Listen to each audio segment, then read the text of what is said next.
Assalamualaikum warahmatullahi wabarakatuh. Selamat siang semuanya. Perkenalkan, saya Faisal Justiawan, NPM 2502210009. Saya dari Prodi Administrasi Publik. Pada kesempatan kali ini saya akan memaparkan analisis ketidakstabilan harga cabai. Bapak, Ibu, dan teman-teman sekalian, kita tahu bahwa bagi orang Indonesia makan tanpa sambal rasanya kurang lengkap.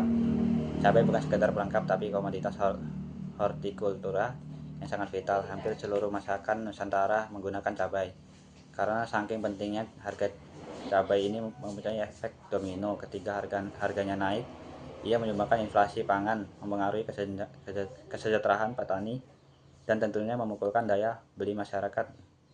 Masalah harga si pedas ini jarang sekali stabil. Grafiknya selalu naik turun dari tahun ke tahun. Presentasi ini bertujuan untuk menjawab 3 hal utama. Yang pertama, menjelaskan alasan mengapa harga cabai sering berfluktuasi. Yang kedua, menyajikan data real pergerakan harga di tahun-tahun sebelumnya. Dan yang terpenting, memberikan rekomendasi solusi agar harga lebih stabil ke depannya. Data harga cabai tahun 2018 hingga ke 2020. Mari kita lihat data berdasarkan laporan BPS. Di sini kita membandingkan harga cabai merah dan harga cabai rawit di tahun 2018 hingga 2020. Bisa kita lihat di tahun 2019 terjadi lonjakan harga yang signifikan.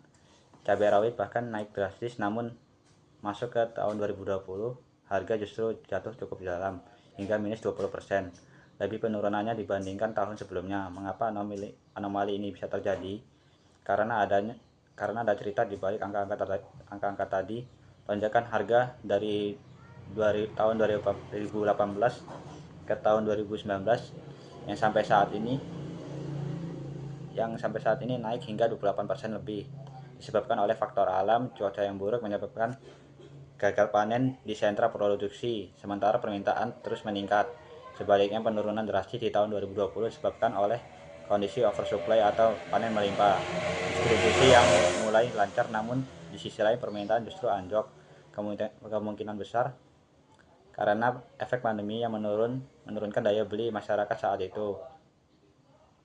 Selain faktor cuaca, ada masalah struktural yang menahun, yaitu distribusi. Pertama, rantai distribusi kita terlalu panjang. Dari petani cabai harus lewat Tengkuluk, pedagang besar, pasar induk, baru sampai ke kita. Setiap titik ini mengambil keuntungan margin yang membuat harga di konsumen di akhir jadi mahal. Kedua, biaya transportasi. Kondisi geografis dan infrastruktur jalan ditambah harga BBM membuat ongkos angkut menjadi komponen biaya yang sangat besar.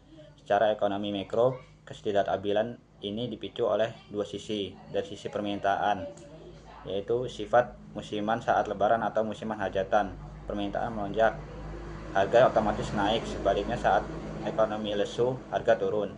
Dari sisi penawaran, harga cabai sangat rentan. Hujan sedikit berlebih,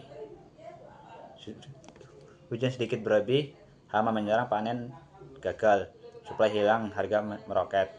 Belum lagi biaya produksi seperti pupuk yang terus naik.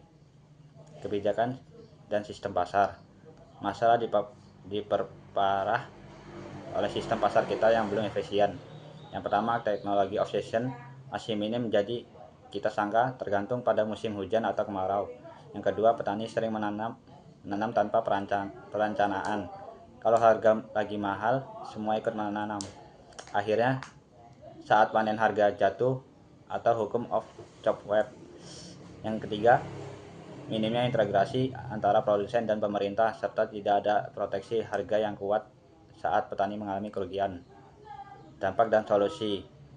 Ketidakstabilan ini merugikan semua pihak. Petani rugi pendapatan, masyarakat kena inflasi, dan pemerintah pusing dengan kebijakan stabilitas.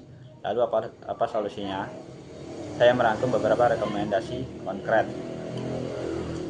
Yang pertama, cold storage desa.